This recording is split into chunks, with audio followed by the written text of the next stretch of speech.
Dr. Demeure. Dr. Demeure died in Albi, Tarn, on January 25, 1865. Dr. Demeure was a well-regarded homeopathic physician in Albi.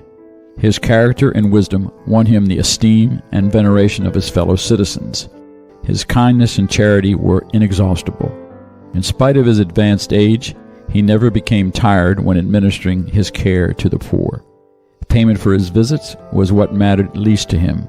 He regarded himself as less inconvenienced by his poorer clients than by the ones whom he knew could pay him. He said that this was because the latter could always find another doctor in his absence. He not only gave his poorer clients prescriptions and medicine without charge, but he often added what was necessary to provide for their physical needs as well, which is sometimes the most effective medicine. We might say that he was a priest of the medical arts. Dr. Demeure ardently embraced the Spiritist doctrine, in which he found the key to the most serious problems that he had fruitlessly sought for in science and every philosophy. His profound and investigative spirit immediately comprehended the full scope of the doctrine, and he became one of its most zealous proselytizers. A most lively and mutually sympathetic relationship was established between us through correspondence. We found out about his death on January 30th.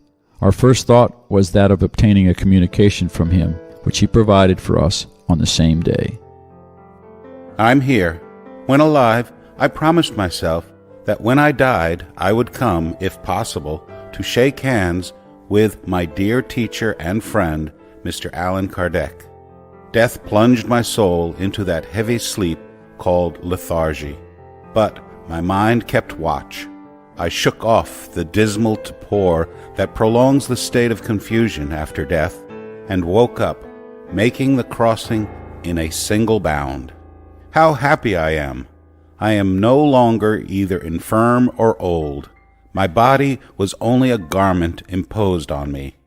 I am now young and handsome, with the eternal youthful beauty of the spirits, whose faces are never marked with wrinkles, and whose hair never becomes gray with the passage of time. I'm light like a bird that rapidly flies across the horizon of your cloudy sky. And I marvel, contemplate, bless, love, and bow. Adam that I am. Before the grandeur, wisdom, and knowledge of our Creator, and before the wonders that surround me, I am blissful. I am in glory. Oh, who could ever describe the splendid beauties of the land of the elect, heavens, worlds, and suns, and their role in the great concourse of universal harmony?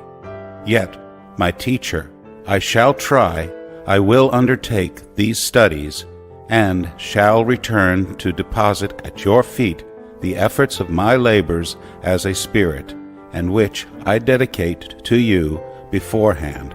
So long, Demeure. The following two communications of February 1st and 2nd are related to the illness that had beset me at that time.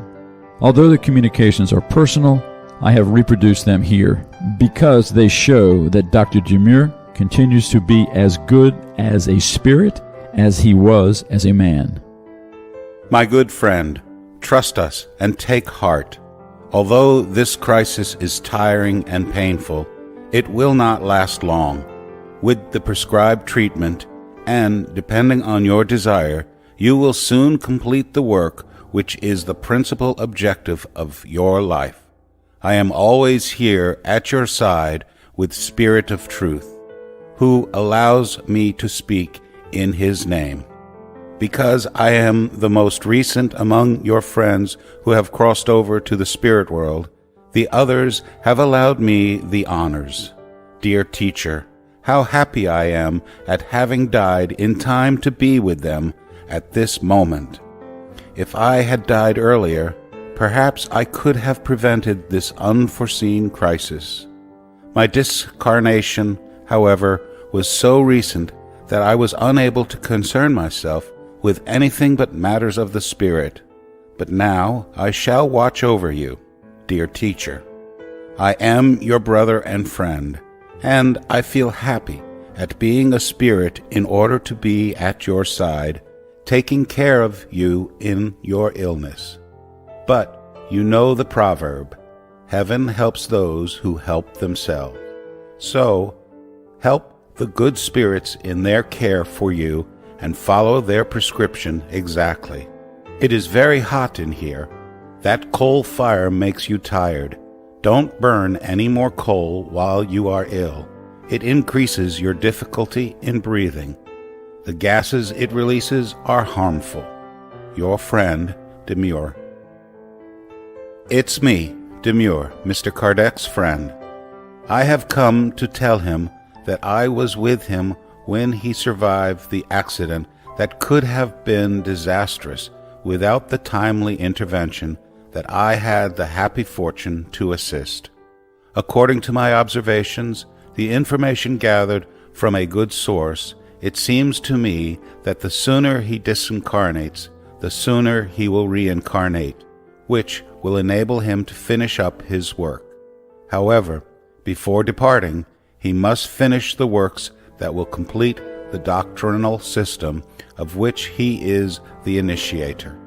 And he would be guilty of intentional suicide if, through excessive work, he were to contribute to the breakdown of his organism, which threatens to bring him suddenly to our world.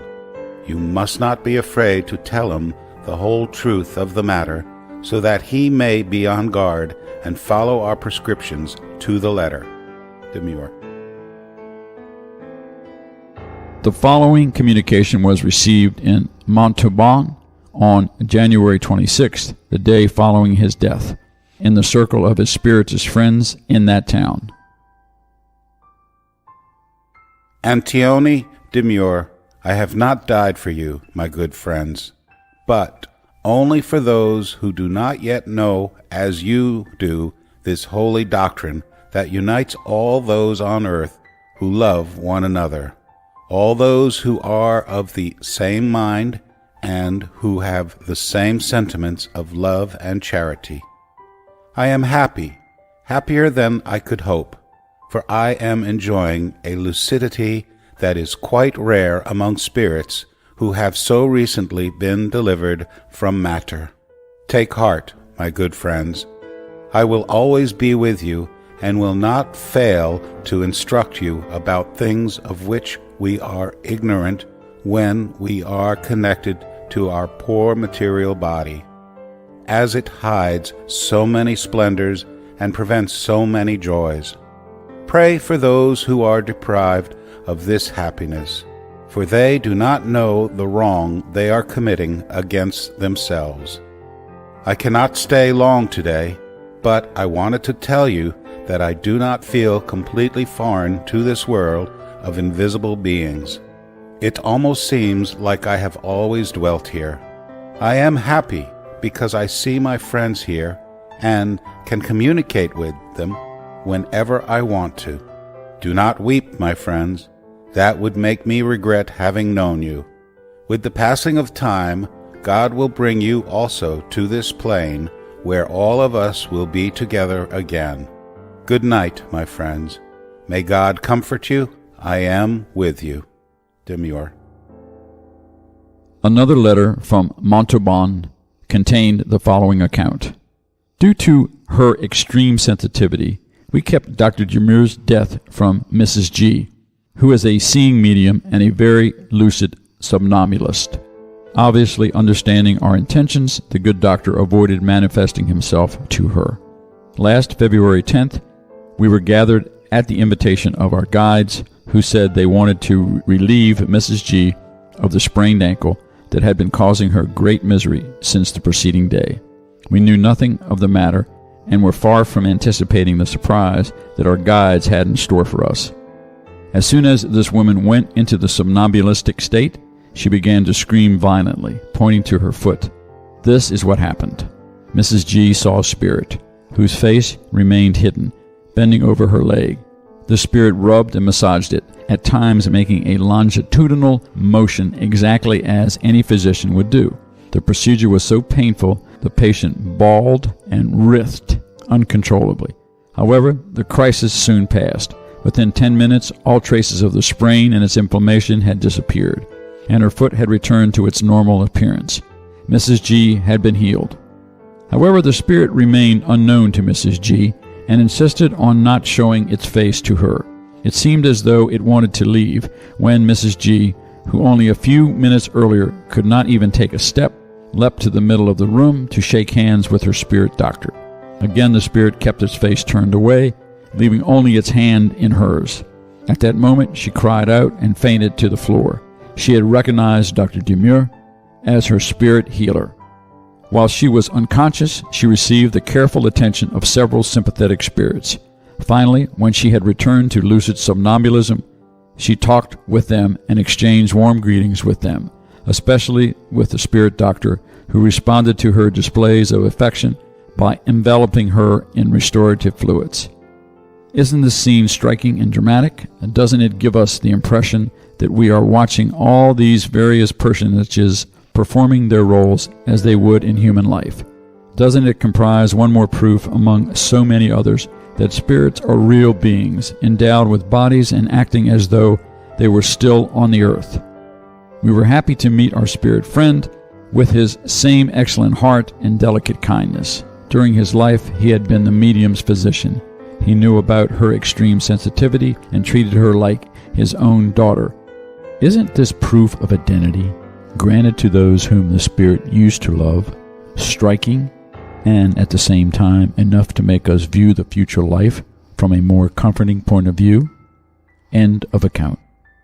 Dr. Demeure's situation as a spirit is exactly what we might expect because of his worthy and useful life while on earth. However, a no less instructive fact highlights these communications: the activity he becomes involved in almost immediately after his death in order to be useful. Due to his refined intelligence and moral qualities, he belongs to the order of the most advanced spirits. He is happy, but his happiness does not consist of idleness.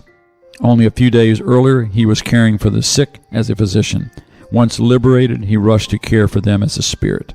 Then what good is it to go to the other world, some will say, if one can't rest there? We would ask them first of all, doesn't the fact that we will have no more worries or needs mean anything at all? Or that we will no longer be subject to the infirmities of human life? Or the fact that we will be free to travel space at the speed of thought, without tiring, going to see our friends at any time and at any distance, no matter where they are? Second, we would add, when you are in the other world, no one will force you to do anything. You will be perfectly free to remain in as beatific idleness as you want. However, you will soon grow tired of such selfish repose, and you will be the first to ask for some sort of occupation. Then you might be told, if you are tired of doing nothing, look around for something to do. The opportunities for being useful are not lacking in the spirit world, just as they are not lacking among men and women. Thus, spirit activity does not imply any kind of coercion, but a need, a satisfaction for spirits who look for occupations according to their likes and aptitudes, preferring those that can help them most in their development.